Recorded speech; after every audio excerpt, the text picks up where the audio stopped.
The following podcast contains bizarre theories, strange facts, and some out-of-this-world opinions. Listener discretion is advised, especially if you trust the government. A child goes missing in the middle of the night. No forced entry, no screams, no CCTV. 3 years old, blonde hair, blue eyes, disappeared. And this single case turned into the most famous missing person story in the world. For nearly 2 decades, governments, tabloids, police forces, and armchair detectives have obsessed over it. Everyone thinks they know what happened. Some say it's a tragic abduction, others a cover-up that goes all the way to the top. And with new suspects, dodgy sightings, and conflicting evidence, the mystery of Madeleine McCann is still wide open. What really happened in Praia da Luz in 2007? Was this a random act of evil, or the tip of something much darker? Welcome to Conspiracy.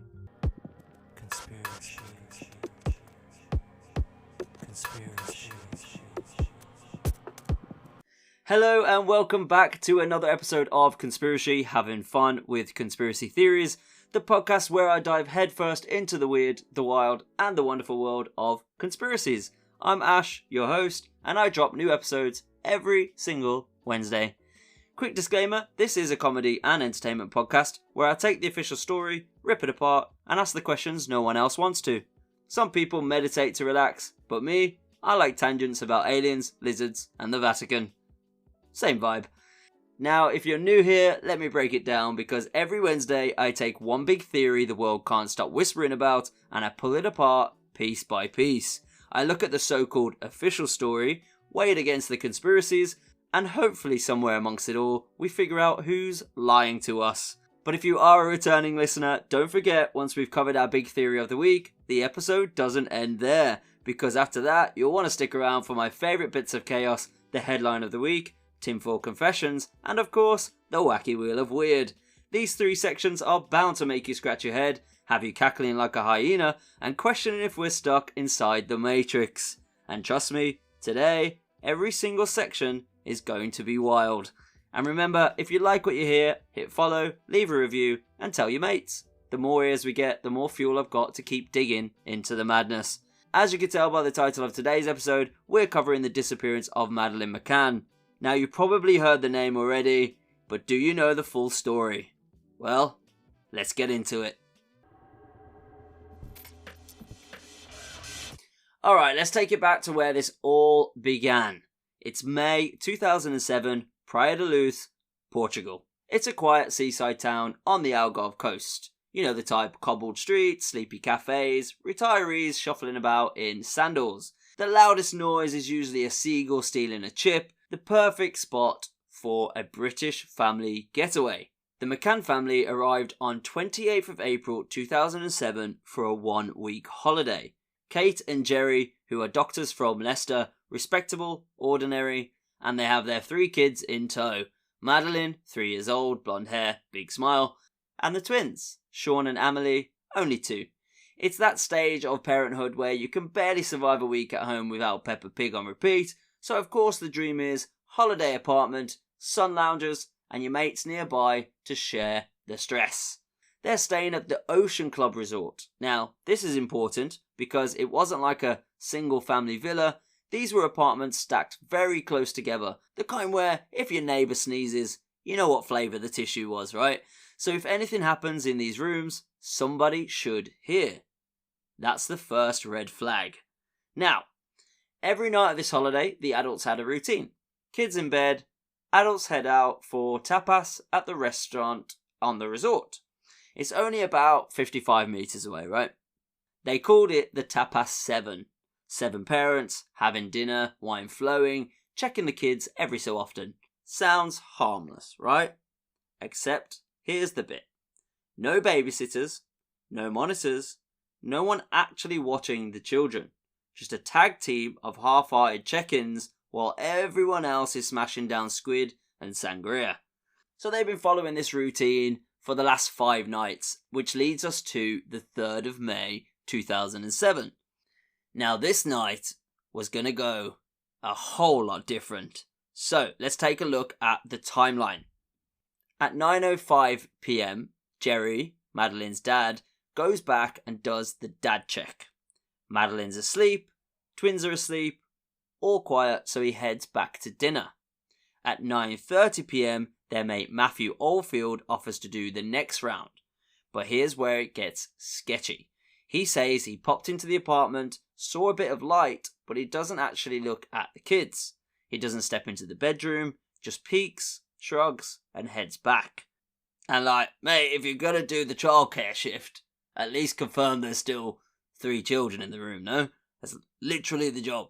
Anyway, so then 10 p.m. comes around, Kate gets up, Kate's Madeleine's mother, and she goes and does her check. She walks into the room, but Madeleine's bed is empty. The window's wide open, the shutter's up, and Madeleine is gone.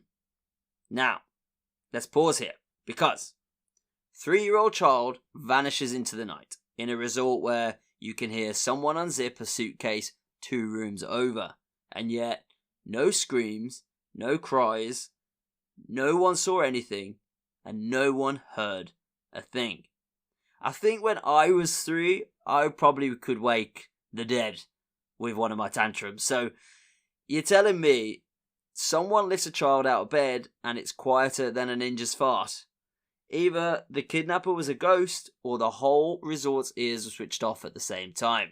Right, and at that moment, everything explodes. In less than an hour, the Ocean Club goes from tapas night to crime scene. People running around, neighbours roped in, police called, and from that point on, Madeleine McCann's name becomes global, plastered across newspapers, dominating TV, and whispered in every pub. But remember, at the very core, it all begins here. One night, one open window, one missing child, no forced entry, no CCTV that shows a thing, no explanation that adds up, and we're still asking the same question: how does a child vanish into thin air? Well, let's take a look. So, the immediate aftermath. The police are called. It's Portuguese law enforcement that shows up first, the PJ, Polícia Judiciária. And listen, these guys weren't exactly Scotland Yard. Imagine if your local traffic warden suddenly had to solve an international child abduction. Yeah, that's the vibe. So straight away, their response is messy. The crime scene isn't locked down properly. Neighbours and tourists wander in and out of the apartment like it's an open house viewing. Fingerprints are contaminated. Footprints are covered. And any chance of clean forensics gone before sunrise. Now officially, the Portuguese police floated 3 possible explanations in those early days. 1, Madeleine wandered out by herself. 2, abduction by an intruder. 3, the parents knew more than they were letting on. Number 1 gets tossed out quickly because a 3-year-old wandering out the window, never being seen again. Nah. Number 2, abduction. This became the line the parents pushed hardest. But number 3, that's where the investigation gets spicy, because very quickly suspicion starts falling back onto Kate and Jerry McCann themselves. And honestly, you can see why the Portuguese police looked that way, because statistically, most child disappearances involve someone close to them. And there were, let's just say, some odd details. For starters, cadaver dogs and blood detection dogs were brought in months later, and guess where they alerted? Inside the McCann's apartment, on Kate's clothes, and, wait for it, in the boot of the hire car the McCanns rented weeks after Madeleine disappeared. Yeah, just let that one marinate for a second. So you're telling me the sniffer dog gets a whiff of a corpse smell in the hire car, and the official line is, it's fine. Could have been some old takeaway. What was in the boot? A kebab from 2003? Kate and Jerry were even officially made arguidos, and that's the Portuguese for formal suspects. So can you imagine from their perspective, being the parents claiming your daughter's been abducted, and the police say to you, actually, we think you did it. But then, enter the British government. Within days, Gordon Brown, who was the UK Prime Minister at the time, is on the phone offering support. British police get involved, British media goes into overdrive, and suddenly the narrative shifts. The McCanns aren't shady suspects, they're the grieving parents under unfair pressure from sloppy Portuguese cops. And the press eats it up. Madeleine's face is everywhere, front pages, billboards, Find Madeleine campaigns raising millions. And honestly, it became less like a missing child investigation and more like a global PR operation. Fast forward a few years and the official spotlight shifts again. Because in 2020, German prosecutors announced their prime suspect, a guy called Christian Bruckner. He was a German drifter, a known paedophile, drug dealer, the kind of bloke you'd cross the street to avoid. And he lived in Portugal around 2007, he had links to Praia da Luz, and allegedly bragged to friends that he knew what happened to Madeleine. The German police went public with it. They were sure Madeleine was dead, and Bruckner was their man. Which sounds neat, right? Except he's never been charged, not once. They keep saying the evidence is strong, but never show it. So that's the official arc. Portuguese police botch the early hours, parents briefly suspected, government swoops in, the media campaign turns the McCanns into household names, and years later, a dodgy German drifter becomes the scapegoat. Is that case closed? Not even close, because, let's be real, if Christian Bruckner really was the smoking gun, do you think the Germans would have sat on their hands for years? This is the country famous for efficiency. They make trains run on time. You think they're dragging their heels on a child murder case because they're still looking for receipts? Doubt it. So, that is the official story, kind of wrapped up in a nice little bow. Didn't want to go too detailed on it because there's so many episodes and TV shows and documentaries that outline the day by day and the moment by moment, the second by second. I wanted to give you a quick overview so we can dive into the conspiracies. But before we leap into the wild conspiracies, we have to have a look at what's happening right now, because I think this is important. It's why I wanted to do this episode this week, because of the latest reports, like from a couple of days ago. And also, this isn't just like history. This case is still breathing, it's still open. So let's look at what's new in terms of the shake-ups, the arrests, the searches, and the little anomalies that the media sidelines.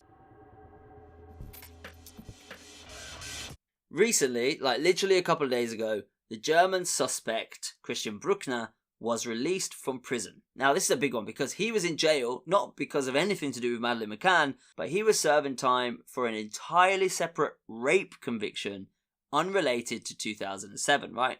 So a couple of days ago, he walked out, or driven out, under strict conditions. He had electronic ankle tag, he had to surrender his passport, register a fixed address with authorities, he had travel restrictions, and also has close supervision from probation authorities. German prosecutors say they still believe he was involved in Madeleine's disappearance, but they claim they don't have enough evidence just yet to charge him. And there was one detail that I found pretty surreal, because upon release, Bruckner celebrated with a burger and a cigarette at a McDonald's, and this was caught on camera. So some media says he was smuggled out of prison in his lawyer's car, hiding from the camera crews, and headed straight for McDonald's. Now, I don't know if that's masterful PR or just very human behaviour after years being locked up, but the optics are quite rich there. So that's happened recently. And also what's happened recently is the new searches in Portugal, because German and Portuguese authorities recently announced a fresh search in the Algarve, specifically around Praia da Luz and areas linked to Bruckner's past movements. They're searching scrubland, abandoned buildings, properties Bruckner once lived in, and paths thought to possibly link to his rat-run routes. They even went after areas around the reservoir, the same dam region previously scoured by investigators in 2008 and 2014, but as of right now, still nothing's conclusive. No body, no verified DNA hits. The searches end quietly with no breakthrough announced, but the searches do still continue. And there's a few other strange updates that I want to give you about the case as well, because a woman has come out that was actually under suspicion in the past for a hit and run case with Madeleine McCann. saying that she had no idea she was being investigated at all. Portuguese and British police apparently looked into the theory that Madeleine might have exited via an unlocked patio, wandered out, and got accidentally hit by a vehicle owned by this woman. And they were actually investigating her, and she had no idea. So she's gone forward recently. And there was also confusion over whether British police had dropped the case because a Reuters fact check confirmed that the Metropolitan Police still maintain their investigation, contrary to rumours that it had shut down. And also, the official Find Madeleine campaign website, which is findmadeleine.com, by the way, posted on the 18th anniversary, no revelations, no new evidence, just determination, solidarity, and a promise to leave no stone unturned. So that's your latest updates on the case at the moment. Unfortunately, Madeleine is still not found, and she's still potentially out there. And we'll take a look into some of the theories about what might have happened and what might be happening in a second. But I just wanted to say, why release Bruckner now? Why allow him that optics of a fast food stop? What's the point of a new search if nothing ever turns up? And also, are the Portuguese, German, UK still doing this tug of war over the jurisdiction? It's like watching chefs fight over a secret recipe. Someone is going to hide some ingredients and not open the full case. So, why is it not more collaborative? So these updates don't really settle anything, but they do fuel some more suspicion, because when the suspect is free, the searches go quiet and the evidence is unexplained, you've got a space for any of the conspiracies to grow. Right, let's take a look at our first theory. So let's start with the elephant in the room, the parents. From day one, Kate and Gerry McCann were both the victims and the suspects. And it's kind of brutal, right? Because on one side, you've got grieving parents, and on the other, you've got cadaver dogs literally sniffing out the smell of death on Kate's clothes and in the boot of their hire car. So the theory here is simple. Madeleine dies accidentally in the apartment. Maybe a fall, maybe medication gone wrong. The parents panic and they stage an abduction to cover it up. Now, what kind of evidence points to that? Well, you have the cadaver dogs that we've mentioned, right? They barked in 11 out of the 13 spots in the McCann's apartment, including Kate's clothes and the boot of that Renault Scenic that they rented weeks later. Weeks later, by the way. There was no forced entry into the apartment, so the open window, could it have been staged? And also you got odd behaviour. People point to Kate's decision to immediately run back to the tapas bar shouting, "They've taken her," not "she's gone" or "Madeleine's missing." It's like she jumped straight into abduction mode and like something that was pre-prepared and planned. And also, why say "they've taken her" rather than just shouting "Madeleine"? Like, Madeleine, where are you? Like, someone's even if you say like someone's taken Madeleine or Madeleine's gone, but to say "they've taken Madeleine," dunno, it seems a bit weird, doesn't it? And also you got the media circus that came with this, right? Most parents accused of killing their own child don't get a government PR machine and millions in donations, but the McCanns did. And then there's the Gordon Brown factor, the British PM calling them within days, MI5 allegedly offering advice. That's not normal. That's not what happens when little Timmy goes missing in Tesco. Like, this is pretty well connected.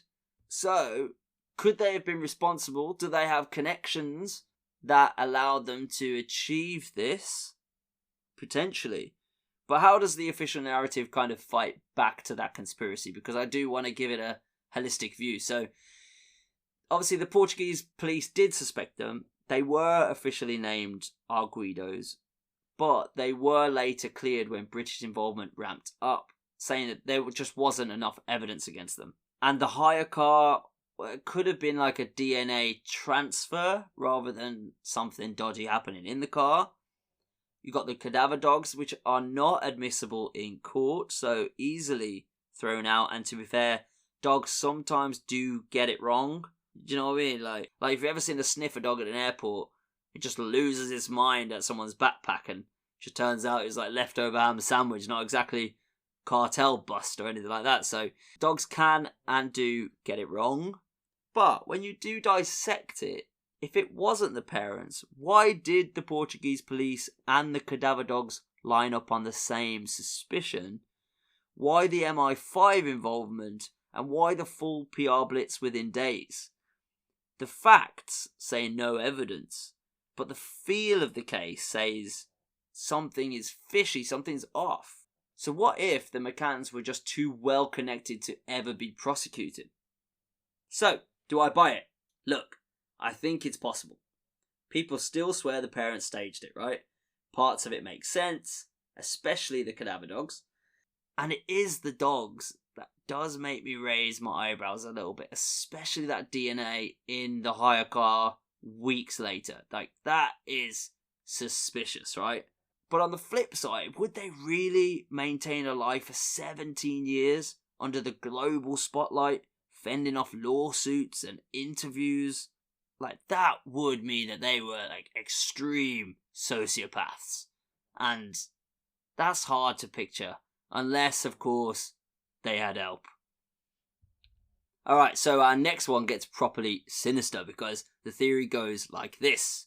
Madeleine's disappearance wasn't just an accident. It was connected to something bigger, an elite circle, trafficking, or even some form of blackmail. So why do people think this? Because of the sheer scale of the political involvement. So if you think about it, Gordon Brown on the phone within days, British media given sympathetic access, MI5 allegedly advising on what the McCanns should or shouldn't say, and the diplomatic pressure on Portugal when their cops started pushing the parent angle. So that's not just compassion, that's coordination. And it lines up with the darker theories that Madeleine was abducted not by a random drifter, but by a network. Trafficking, or worse, something involving high-profile figures who had to be protected at all costs. Because, if you didn't know, Portugal has long grappled with the scandal surrounding Casa Pia, which is a state-run orphanage network, right? In 2002, revelations emerged that powerful men, including TV presenters, diplomats, and politicians, you can do your research on who they are, that they had been implicated in sexual abuse of children from these orphanages in 2002, right, in Portugal. By 2007, public trust in institutions protecting children was already frayed, and as for ages for sex and marriage, Portugal's marriage laws historically allowed minors to marry with parental consent, as early as 12 years old. Yeah. Especially in rural or traditional communities within Portugal. And if you add in the fact that high-profile figures frequently visited the Algarve, people like royals, celebrities, and elite types, you got the backdrop where power, privilege, and secrecy often walk hand in hand, and could be what happened to Madeleine McCann being taken from the apartment and taken to one of these orphanages, and then being passed on to someone with extreme power. Now, if you zoom into recent times, because every time Bruckner is waved in front of cameras, it plays like misdirection. Sure, he's a creep, and sure, he was in Portugal, but the way the story keeps circling back to him, and yet no charges stick, feels like narrative management, no? Distract the public with the bad German man, and they will stop asking about the bigger hands behind the curtain. It's the old magician's trick. Don't watch my left hand, watch the German bloke eating a Big Mac. So what does the official story say about that? Well, it was just political compassion. The case had global media attention, so of course leaders got involved. Which sounds fine on paper, but compassion doesn't explain MI5 whispering in your ear, does it? Compassion doesn't explain press blackouts when the Portuguese investigators complain about being sidelined.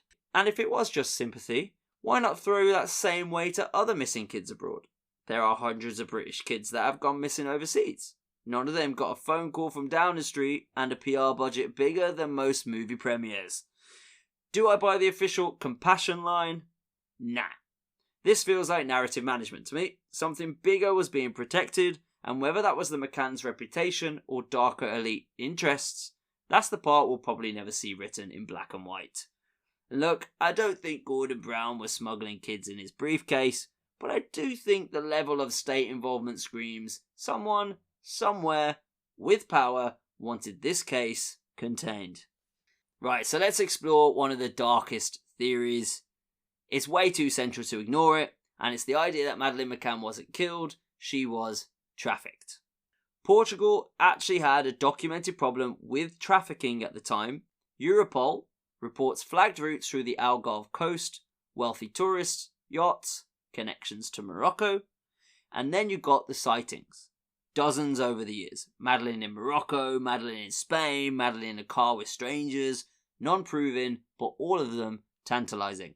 One of the most famous ones was a woman in Morocco said she saw a blonde child being dragged by a group that didn't look like her family.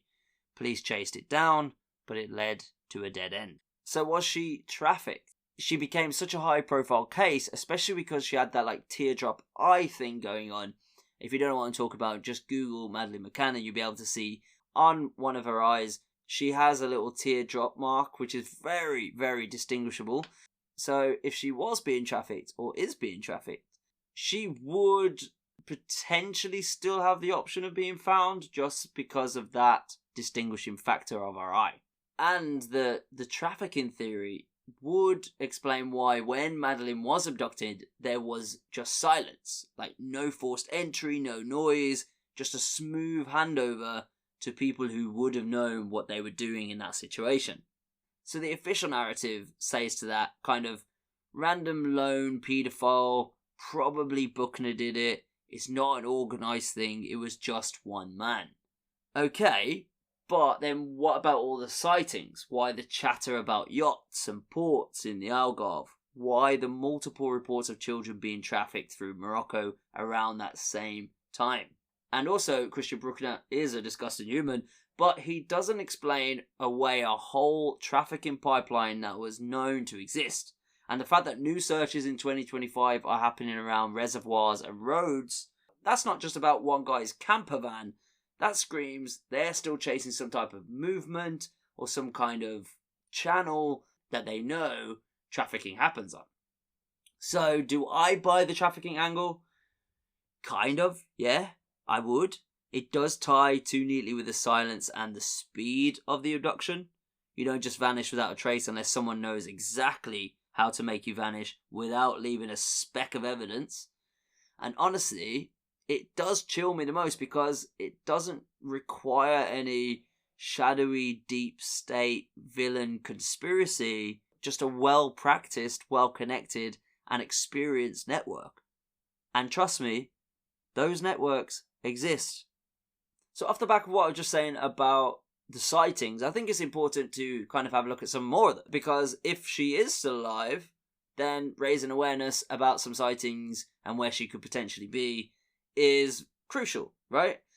So over the years, people swore they have seen Madeleine everywhere. On a train in Belgium, in a hotel in Dubai, walking down a street in New Zealand, and a girl in Morocco. And here's the thing, the McCann's PR team never discouraged it. Every new lead was broadcast, every time it kept the story alive, but none of them were ever confirmed to be Madeleine. So were these genuine mistakes? A kind of mass hysteria? Or, just to play devil's advocate, was it a narrative engagement again? Keep the hope alive, keep the donations flowing, and keep the media engaged. Could be.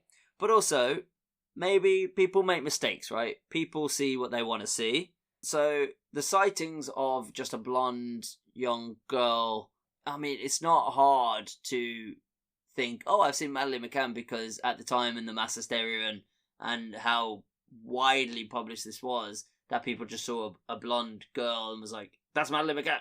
But I think if anyone got that close to her and was able to see the eye, then that would be a better report and a more solid lead, rather than just saying, blonde girl, I've seen that, and she looked a bit uncomfortable. But at the same time, of course, raise every single suspicion as you can, because at one point, this girl may or may not be found. But, to be fair, if she is still alive, whoever has her or has raised her would surely have changed her appearance. She would not have blonde hair, they would have done certain things to make sure she looked different for sure. And also take into account that at this point, 2025, she is 22 years old. So she would be a fully grown woman at this point. And maybe it's very hard to distinguish who she might be. But hopefully she is still alive. And at some point, she's able to make it back for sure. But if I had to give my 2 pence worth about what I think happened, I think one of 2 things, right? Actually, I'm not set on one theory at all, but I do think 2 things, right?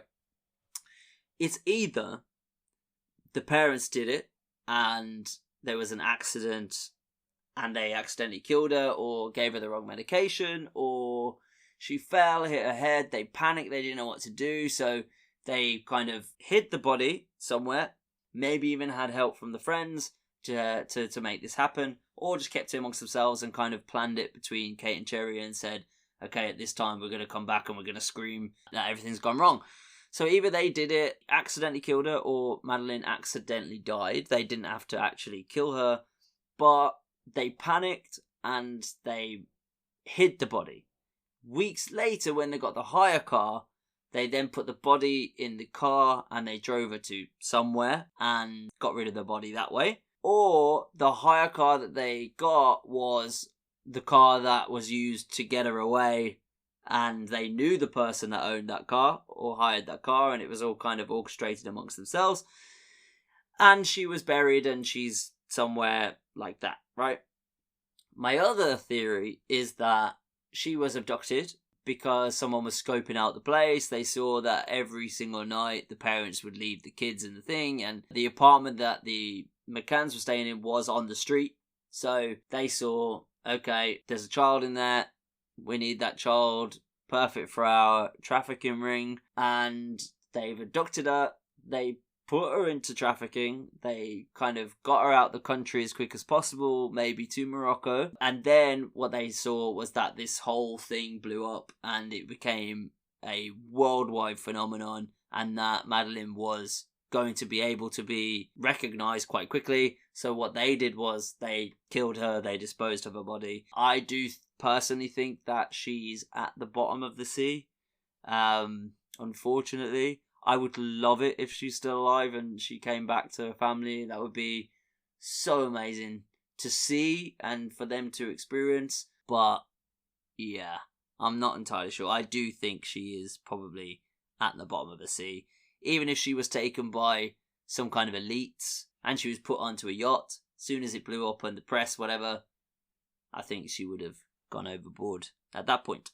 So, that is the case of Madeleine McCann, the disappearance and the theories surrounding it. What do you think? What's your thoughts? What do you think happened to Madeleine? Do you think the parents were involved? Do you think it's a part of a trafficking network? Do you think that she just wandered off into the night? Do you think it's the German Bruckner guy? What are your thoughts? Let me know in the comments your theories about what happened to Madeleine McCann back in 2007. And do you think she's still alive? Is there a possibility she's still alive and still out there? And that brings us to the end of the doom and the dread of this episode. I do think this case is so important to keep bringing up and keep raising the awareness on it. Even if it just ends up with the parents being convicted or someone being convicted or some kind of network being exposed, I do think people should still keep talking about it and it should get the attention it deserves. But now, let's take a step sideways into our next segment, because if you think the Madeleine case is murky, wait until you hear what the mainstream media has been cooking up this week. It's time for Headline of the Week. Let's cross over to the studio. This week's top story: Britain is going digital, whether you like it or not. The government has announced mandatory digital ID cards, officially called the Brick Card, which sounds less like a freedom pass and more like a loyalty scheme where your points get cashed in for surveillance. We're hearing reports it's about cracking down on illegal working and making it easier to prove who you are, again, and we're also hearing that it's the first brick in a digital prison. We now go live to our field correspondent, Lewis, in Manchester, outside the job centre. Thanks, Ash. Well, The mood here's sceptical, to say the least. One bloke's asking, how's this gonna work if your phone runs out of battery? Another pensioner's trying to scan his Nokia 3210 into the system. Locals are saying, it feels like Big Brother, with a barcode. Back to you. Thanks, Lewis. Top tier reporting as always. Now we cross to Rob in London, where tech companies are allegedly lining up like it's Christmas morning. Thanks, Ash. Critics say this centralised database is an enormous hacking target. If the system gets breached, that's your name, your address, your biometrics, basically your soul, floating around on the dark web. But the government insists it's encrypted, which in IT speak means pray for the best. Back to you in the studio. Thanks, Rob, and indeed we are all praying for the best. But let's take a look at some other theories as to why this digital ID is being implemented in the UK. You have a carbon tax gateway. Some say the ID won't just prove who you are, it'll track your carbon footprint. Too many flights, too much beef, and your brick car gets throttled. Travel control is another concern. Imagine trying to book a train to Brighton and your app says, sorry, you've exceeded your monthly travel quota. It's Ryanair, but for freedom. And what about cashless economy? Once everyone's locked into brick card, physical cash goes bye-bye. No more fivers down the pub. Every pint, every kebab, logged and taxed. Some are even comparing it to China, like a social credit system. So moving forward, behave online or watch your ID privileges shrink. Too many spicy tweets, too many opinions, suddenly your brick card stops working altogether. Nothing says dystopia like being locked out of a Greg's steak bake. And a darker reason comes into play with the control of dissent. Because this is just a test run. Protest too much, speak out against the government, and zap, you're digitally erased. No work, no travel, no podcast. And a breaking rumour just in. An anonymous insider claims the Pilot Brickcard app already had toggles for carbon footprint tracking and spending categories coded into its beta build. If that's true, then what's sold as ID is really a backdoor into total control. So, is this just about illegal workers, or is it the start of life on rails where your entire existence gets scanned, scored, and signed off by the state? Either way, polish up those tinfoil hats, because the next time you're told to verify your identity, it might not be for a night out, it might be for your right to exist. And that was your headline of the week. The tinfoil confessions. Alright, it's time once again for Tinfoil Confessions, the part of the show where you lot send in your weirdest stories, and I sit here smiling that I've become an official lost property office for aliens, ghosts, and government cover-ups. This week's email comes from Jason in Leeds. Now, Jason's story is one that'll make you side-eye every bit of smart tech in your house, and let's get into it. So he writes, Hi Ash, podcast is great. I wanted to tell you about something strange that happened with my Alexa. I was chatting to my wife in the kitchen one night, talking about maybe booking flights for a holiday. We hadn't searched online yet, hadn't typed anything, just talking. Out of nowhere, Alexa pipes up and says, would you like me to check carbon neutral flight operations for you? Right, so basically what you're saying is, you didn't prompt Alexa, you were just having a chat in your kitchen, Alexa's in the vicinity, and just so happens to come out with, do you want to book those flights to Tenerife? Like, Alexa's giving major third world energy, honestly. Hey guys, can I come on holiday too? I'll book the flights. Like, should Alexa be doing that? I'm not so sure. Anyway, Jason continues. At first I thought it was just a coincidence. Right. But it kept happening. I'd be talking about ordering a takeaway and Alexa would suddenly chime in, here are the top rated Chinese restaurants near you. One time I was just complaining about work, saying I felt burned out, and she says, would you like me to order you a wellness journal? Ash, I never asked her. She's listening all the time. Right, so, mate, Jason, you do not have an Alexa. You have a smart device. You have a robot living in your house. Alexa is listening to absolutely everything you're saying. She's literally like that nosy neighbour who just pops her head over the fence and says, oh, you having a barbecue, are you? well, I've got some sausages in the freezers if you need them, and I'll pop over. Like, mate, put Alexa in the bin. Get rid of it. But anyway, the story gets interesting because Jason continues with this. The weirdest, though, was a few weeks ago. I was joking with my wife about getting a digital ID. I literally said, watch, they'll have us scanning into the pub soon. And Alexa lights up and goes, your nearest Wetherspoons is currently open until midnight. Ash, I nearly dropped my point. She's not just listening, she's responding to my conversations. And, yeah, literally, it sounds like you've got another girlfriend in the house. Like, your girlfriend, and Alexa. I'm telling you again, throw it out. You do not need this Alexa in your house. Like, I don't know a single other Alexa that is just, like, riffing with you. You know what I mean? She's literally having a full conversation. I don't know another Alexa like that without prompting it to say, Alexa, turn on the TV. You know, like, usually give it commands. This one's like, by the way, nice shirt. Like what you're wearing today. What's going on? Anyway, Jason finishes his email with, I unplugged her that night. Good. Well done, Jason. But here's the scary part. The next morning, my phone sent me a push notification saying, having trouble reconnecting Alexa. Ash, I swear she's alive. Once you plug her in, she never lets go. Yeah, well, that's the trap, isn't it? Once you own Alexa, you don't own her. She owns you. It's like a digital demon that sings you Spotify playlists and then sells your secrets to Jeff Bezos. Well, hopefully she's out the door, she's in the bin, and you can get on with your life. And also turn off push notifications from Amazon as well, whilst you're at it. So, there you have it. Jason versus Alexa. The kitchen Cold War. Honestly, I enjoyed the story because on one hand, it could just be Amazon being creepy, but on the other hand, it is exactly the kind of prelude to digital IDs, carbon quotas, and surveillance we've been talking about. And that was just in the headline of the week. And that's why I kind of wanted to use this story this week. And I'll tell you this much, after reading Jason's story, I chucked out my Alexa as well. And I said, don't even think about it. And if you've got confessions like Jason's, maybe your smart fridge is judging your midnight snacks, or Siri's been flirting with your boyfriend, send it in. Drop me an email at conspiracy@gmail.com or DM me on Insta or TikTok at conspiracy. Your story could be next week's tinfoil confession. The wacky wheel of weird. And now it's time for our final section, my favourite bit of chaos, the wacky wheel of weird. So here's how it works. I've got a big old digital wheel, each slice of it covered in the strangest, silliest, most ridiculous conspiracies known to mankind.